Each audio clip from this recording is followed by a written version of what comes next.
Range Rover says this is their most dynamic SUV ever. It also weighs almost 5,500 pounds. Either there's some kind of suspension breakthrough going on, or they've created a spreadsheet ballet where physics loses only after a board meeting.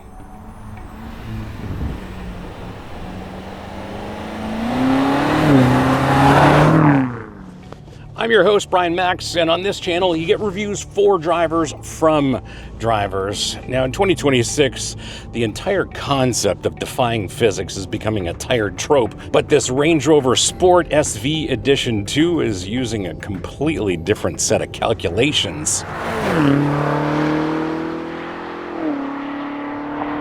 These 626 horses arrive with a peculiar civility that masks what's really going on underneath the skin. Unlike other turbocharged V8s that ambush you with some lag and then all violence, this one deploys 553 pounds of torque in a controlled surge that starts building even before you think about your throttle inputs. It treats urgency as a resource to be managed instead of celebrated. And that 0 to 60 time of 3.6 seconds, well, it feels genuinely plausible because there's always so much power and torque available in reserve. Launch control exists here for those people who want to prove that 0 to 60 time of 3.6 seconds. The rest of us will accept the Range Rover's version of events. Power delivery is weirdly polite. It's like the V8 is wearing a proper bespoke suit and refuses to raise its voice. In those rare occasions where you catch this off boost, there's just a little bit of a pause before those turbos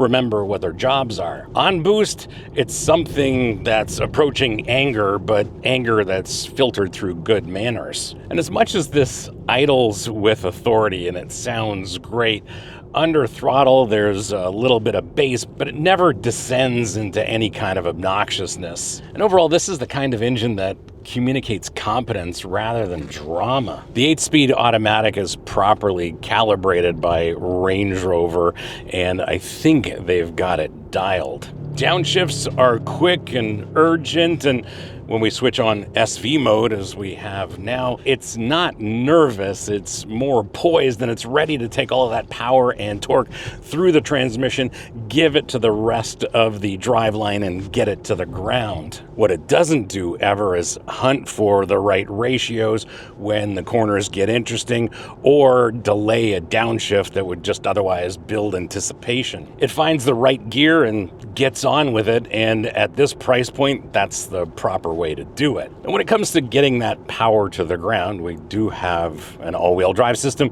We do have an electronically controlled limited slip diff at the rear with brake-based torque vectoring, and it does add an interesting character to the dynamics of this SV Edition 2. Pull out of a corner on throttle and there's some genuine rotation that happens, but it's less the mechanical kind and more the kind where a computer has decided how much yaw to deliver. In addition to the dynamic mode and the SV mode that I prefer to use, there are some off-road modes. But let's not kid ourselves, this isn't going on the Rubicon Trail. This is all about getting those 626 horses to the asphalt right now. And don't forget, this is a mild hybrid. It adds 20 horses of immediate response that you'll never consciously notice, but you would definitely miss if it weren't here. Subscribers get notified when new episodes drop on this channel. Non-subscribers hope the algorithm will show it to them eventually. And if you want to control when you see episodes drop on this channel, well, that's what the subscribe button does.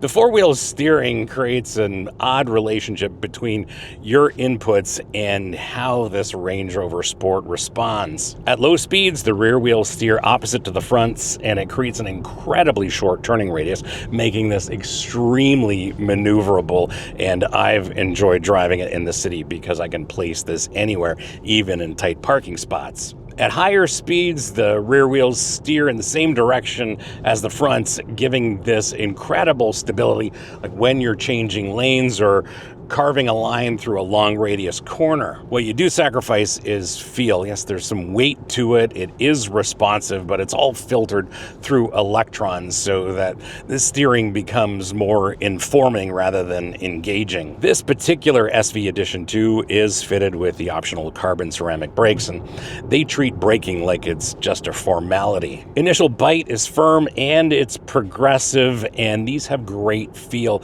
no matter what the temperature, whether you've got some heat into them or whether the rotors are just cold like they are today in this winter drive. Under hard braking, you get great feel from that pedal. You can actually modulate threshold braking without accidentally engaging the ABS. Even with all of this mass under repeated hard stops, there is zero fade. And it feels like the only limitation to slowing this Range Rover Sport is the amount of grip at the contact patch. These brakes are genuinely excellent, but let's not forget that we are talking about 5,500 pounds of mass, which is perhaps the single most important factor when it comes to slowing this SV. This 6D dynamic suspension is what happens when a traditional suspension setup gets replaced by hydraulics and an algorithm with an MBA. It doesn't delete 5,500 pounds, it manages 5,500 pounds, like it has quarterly targets. On turn-in, you notice a little bit of weight transfer, but then once you're into the corner,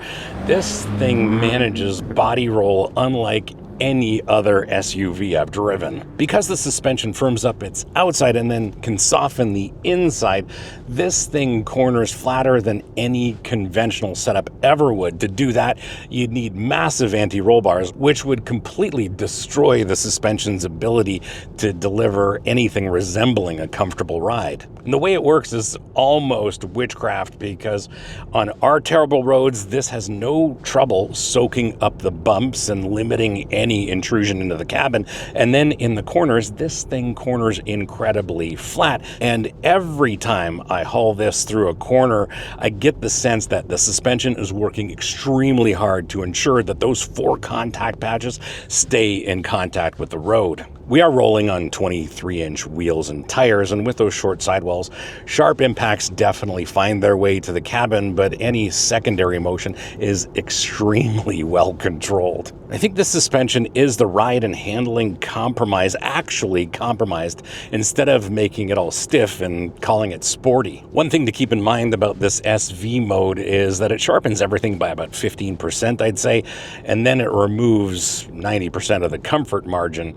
And my advice is to use it sparingly, like real wasabi or group chats. If you want to support the channel beyond just watching, well, the merch store is open, and your support there means more time for us to produce episodes like this and less time worrying about manufacturer blacklists. No pressure, just an option.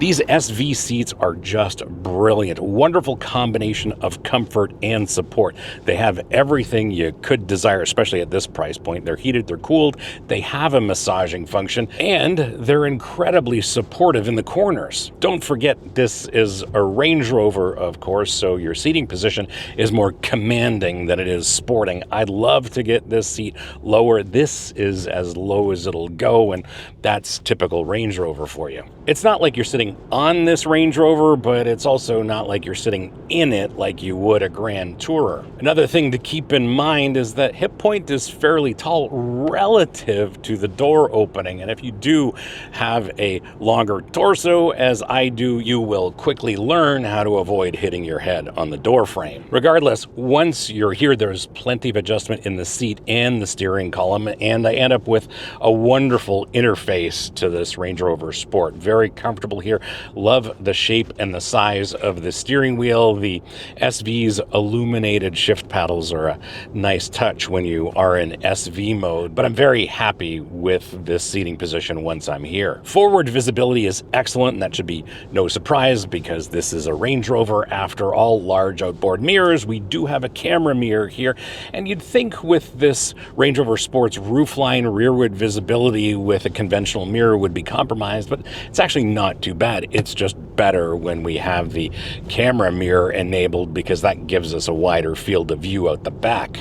This is a Range Rover Sport after all, not the full-size Range Rover, and in my experience what that means is there is plenty of room up front for you and your passenger, but in that second row it's a little bit compromised. And that second row is the reason why livery companies don't use Range Rover Sports to shuttle their clients. Yes, I've mentioned this SV mode button, but I gotta say it's probably the best thing about this interior because you simply press it once and this Range Rover Sport comes alive and becomes the best version of itself. On the other hand, the shifter feels a little out of place because it just doesn't have that premium feel for a vehicle of this price point. The touchscreen handles just about everything, and as you can see, the console is clean save for the stop-start button and the shifter. Changing the climate control settings requires a couple of presses. Sure, I'd rather have physical controls, but the interface is very straightforward. It's easily accessible, and I guess the balance is acceptable. We don't do a lot of dash stroking on this channel, but I do have to highlight the interior materials here because everything here feels special. And overall, all of this feels more permanent than it does precious. This is a $180,000 interior that wants to feel like a $180,000 interior, and it mostly succeeds without having to try too hard. The body and soul seats that massage you combined with the cabin air purification system means you can de-stress from the traffic that exists specifically to annoy people in $180,000 vehicles. And also, I have to say this Meridian sound system is among the finest I've heard. It can reproduce concert hall dynamics even at highway speeds, and I suppose it should because the sound system alone costs more than some people's cars. The like button tells YouTube to share this episode with more people like you interested in an episode like this, and if this video gave you more information than what's contained in a brochure or a press release, well, that's the entire ask. That's my take after a week with the keys, but here's what owners are saying after a few months behind the wheel. And first, the good news, the interior gets consistent praise. Multiple owners describe it as solid, no gaps, durable enough that large dogs and kids don't phase it. The fit and finish holds up to real life in ways some European rivals apparently don't. Now for the less glamorous stuff, CarPlay connectivity is a point of consistent frustration for many owners. Before I get into this, I should mention that I didn't experience any of these problems except for the occasional slowness of the interface, but owners complain about wireless drops, pairing failures, and there are enough threads titled CarPlay Not Working to suggest it's not just isolated cases. They say the PV Pro itself can be sluggish on startup, though owners say the interface logic is fine once it's awake. On running costs, the combination of 5,500 pounds, a suspension that is working desperately to keep those tires in contact with the road, and four-wheel steering takes its toll on tires and brake pads. Multiple owners mention this, and it's something press reviews rarely cover. The broader reliability picture is what owners call a lottery ticket. Some report a completely trouble-free ownership experience, like a Swiss watch, they say. Others cycle through software glitches and dealer visits. The consensus is universal. You don't run one of these out of warranty. Extended coverage isn't an option. It's the subscription plan for peace of mind. Bottom line, owners will admittedly complain about the quirks, but in the next breath, they'll tell you that this is one of the best vehicles they've ever owned. And if you own one of these or have some quality seat time behind the wheel of one of these, let me know in the comments what I got right and what I got wrong, because real-world ownership experiences are much more valuable than anything I can learn in a week-long press loan, and I always read those comments. This SV Edition 2 doesn't exactly defy physics, but it does have the most expensive management team in the industry. The mass is still there, it's just controlled with absurd precision. It provides a level of accuracy in the corners that should be impossible for a 5,500-pound vehicle, but it never lets you forget how much it weighs. It's not a sports car, and no amount of carbon fiber will make it one. But as a master class in hydraulic mass management, it's the current industry benchmark. Let's be real for just a second. The buyer of this SV Edition 2 already understands that this won't embarrass a Cayenne Turbo XYZ on the lap time sheets. and they don't care. What they want is the combination of Range Rover presence, genuine high-speed capability, and tech that performs a party trick that they can demonstrate to passengers. And this delivers that driving experience better than anything else on the market. And if you say, sure, Brian, but there are many compelling choices in the segment, I wouldn't disagree. But what I would say is that this Range Rover is the most interesting one. And from our perspective as drivers, it doesn't make you forget the mass exists. It makes you respect how well the mass is controlled. That's the Range Rover Sport SV Edition 2. Subscribe if you enjoyed this. Don't if you don't. Comments are open if you disagree. And the merch store is open if you want to support more of these. See you on the next one.